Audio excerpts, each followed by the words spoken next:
The stats say one thing, but how you're feeling on the roads says something very different.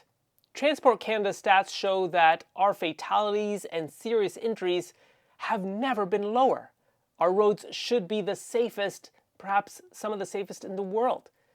And yet how we're feeling on our roads, especially around rideshare apps like Ubers, Lyfts, Hops, says something totally different. We're feeling that there's this sense of aggressiveness, stress, and overwhelming anxiety when we're on the roads in our big cities.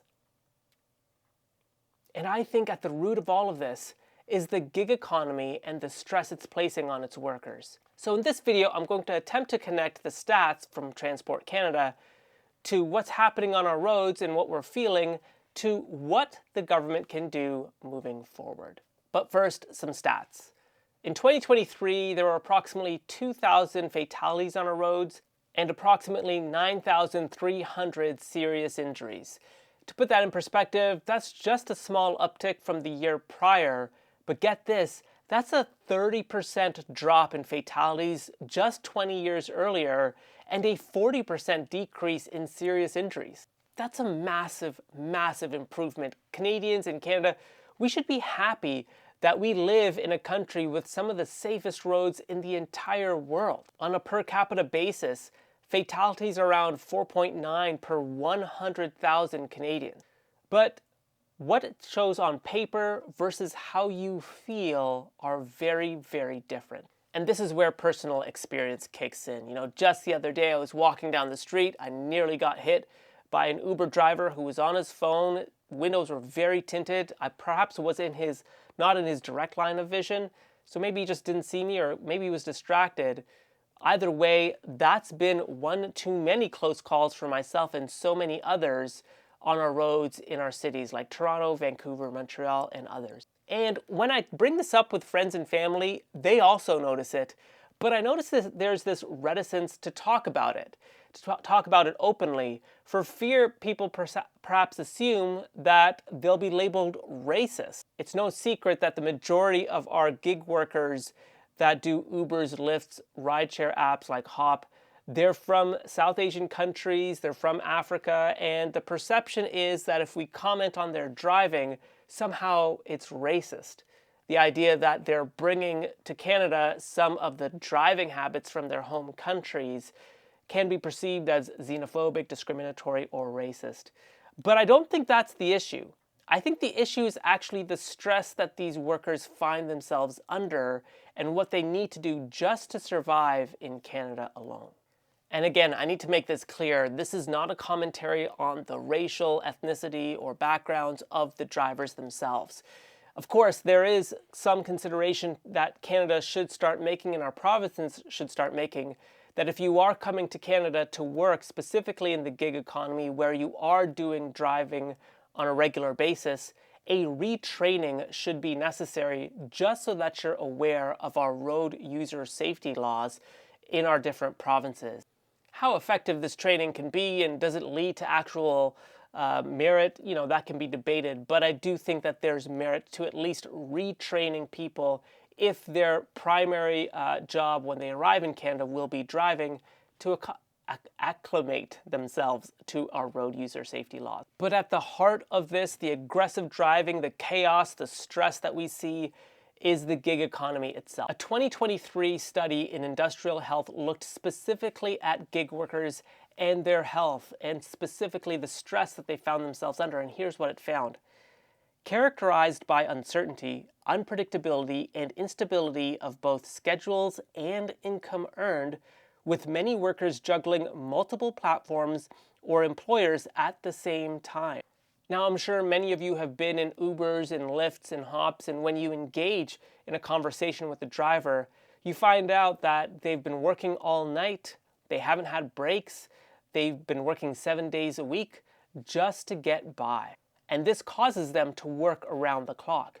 The same study found that gig workers' stress levels were higher than the general public. Now, this is surprising because the general public is already stressed out as it is. So if you're working longer hours, if you're working from gig to gig, next appointment to next appointment, your income can vary as a result, and that can add a lot more stress to your day-to-day. Perhaps Thursday, Friday, and Saturday are the best nights for Uber, Lyft, and Hop drivers. But a Monday morning, a Tuesday morning, a Sunday morning, very different in terms of what they could potentially earn. And with these jobs, there is no paid leave, there's no job security, there's no vacation days. I don't know if there's benefits or not, but I imagine that none of those exist. And so the individual is forced to then bring a lot of their social world into their regular work.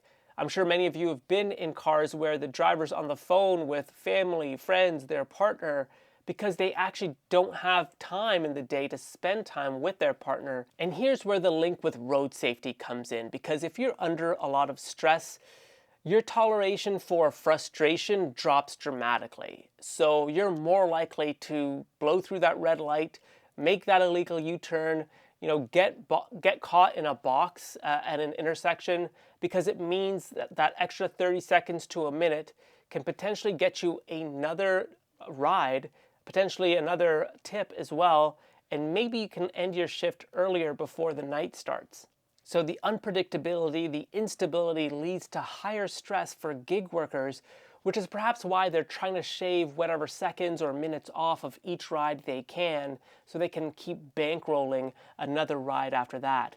As well, the uncertainty if they're going to stay in Canada or not means that their employer, Uber, Lyft, Hop, etc., may not necessarily be as concerned with their seniority or their ability to stay with the company long term, because again, as I've covered in other videos, the temporary foreign worker program here in Canada has a steady stream of people coming into Canada even on a temporary basis with no hopes of permanent residency and citizenship. So there's a few things I want you to think about as we kind of embark upon this conversation, which I understand for many is very uncomfortable.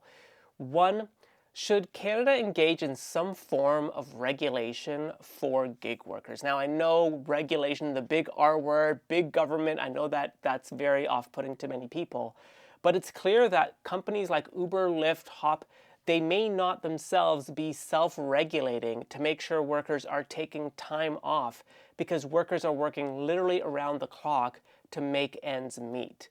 Now, some gig workers may continue to work around the clock, but should additional provisions by the company be placed in effect on the app? So say I'm a driver and I'm working 12, 14, 16 hours a day for an Uber, let's say.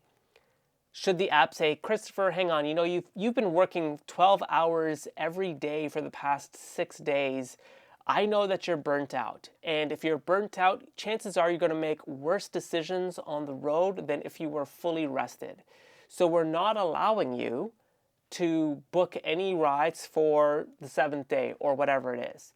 Or it just gives you a warning. It still allows you to, but it at least prompts you to say, hey, have you taken care of your mental health, your emotional health, your physical well-being?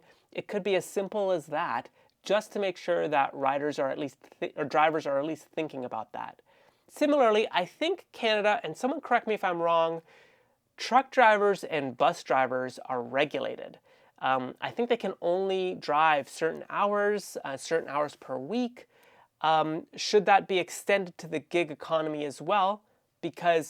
And could that potentially lead to less aggression, less chaos on our roads? Another thing we should think about is how our stats are collected. So again, if you just look at Transport Canada's reports, you think Canada's roads are the safest they've ever been, and everyone believes that. But go around the streets of Toronto, Calgary, Vancouver, Edmonton, Montreal, you'll find so many Canadians who are absolutely stressed, aggravated, feel a high sense of anxiety, walking the streets, cycling in the streets, navigating around rideshare drivers, noticing the aggressive behavior, worrying for themselves, navigating some of our busier intersections across our cities. And so just looking at the stats doesn't paint the full story. I don't know if there's a stat that could be like, how do Canadians feel on the roads? But that could be incorporated in, even though it might not necessarily be as, it might not tell us much. The other thing too is the number of fatalities and serious injuries are not broken down by the rideshare drivers.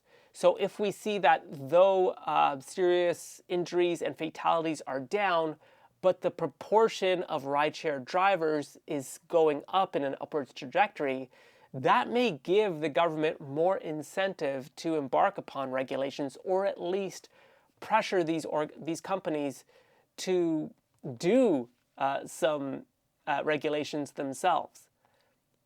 But all in all, clearly the gig economy is stressing out more and more people who enter it on a full-time basis.